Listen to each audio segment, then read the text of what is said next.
शेठ नमस्कार. नमस्कार. काय काम आहे काय? काम राजा, आता आमचीच पोरं बघ बसून आहेत. पावसाचा टाइम आहे ना, बघा जरा काय काम नसतं. ऍडजस्ट झालं तर बघा जरा. ऍडजस्ट करायला कठीण आहे रे. कुठला तू? मी साकरोली. ठाकुरलीचा. का घरात लोक किती आहेत? काय शेठ, घरी 4 लोक आहेत. हा. 1 महिना झाला मी घरी आहे. का रे? 1 महिना आजारी होतो. हा. तिथे कामावर होतो तर त्या शेठने काढून टाकला कामावरून. अच्छा. आता घरी चार लोक खायला आहेत. हम्म. ते पण माझ्या एकट्याच्या जीवावर, आणि मला काम नाही. कठीण आहे रे. आता आमच्याकडे पण पोरं भरपूर आहेत. बघा जरा ऍडजस्ट झालं तर. बघतो, सांगतो तुला. नंबर देऊन जा. ठीक सांगतो आहे. तुला. सांग नंबर काय तुझा? 9021035497. हम्म. हम्म. हम्म. ओके, ठीक आहे. मी कॉल करतो, जातो. जरी हा? आपल्या इथे नसलं आणि जर तुमच्या म्हणजे ओळखीवर जर कुठे भेटले तरी चालेल. ठीक आहे, बघतो. प्रयत्न करतो तुझ्यासाठी. हा. येतो. ओके. बघला अतिक बाय, त्याच्या घरात 4 माणसा खाणारी आहेत. विचारो किती परेशान आहे.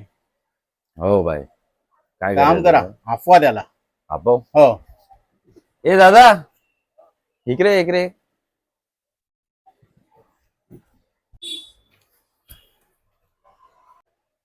हे बघ, मी कामावर ठेवतोय तुला आता, पण एक गोष्ट लक्षात ठेव. तुझी मजबुरी आहे म्हणून मी तुला कामावर ठेवतो. पण कसं आहे, आता सीझन आहे, सगळे बसलेले असतात, आराम असतो. पण ऑफ सीझन आहे. सीझनला भरपूर काम असतं आमच्याकडं.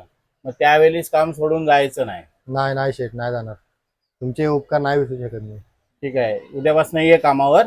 ठीक आहे. हा जा, ठीक आहे, काय येतो. टेन्शन घेऊ नको. येतो उद्यापासून. ओके. थँक्यू.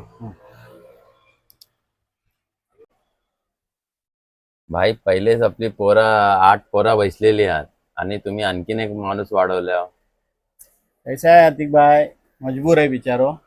आणि एक बात लक्षात ठेवा, ज्याची त्याची रोजी जो तो घेऊन येतो, तेव्हा आपण ही टेन्शन नाही घ्यायचा की त्याचा पगार खत्म जाणार आहे. त्याच्या पगाराचा बंदोबस्त बरोबर वरचो करल, ही बात कवा विसरायची नहीं अपन। दोस्तों, आज हमें ये समझने की ज़रूरत है कि जो भी रिज़्क़ है वो ऊपर वाले की तरफ से आती है।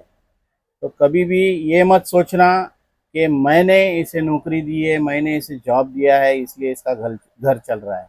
एक बात कभी भी ध्यान में रखो, उसकी रोज़ी और आपकी रोज़ी कनेक्टेड रहती है। तो अल्लाह देता है, वो तुम्हारे ज़रिए उसको देता है और उसके ज़रिए तुम्हें देता है। तो कभी भी नाफरमानी मत करो और अल्लाह का शुक्र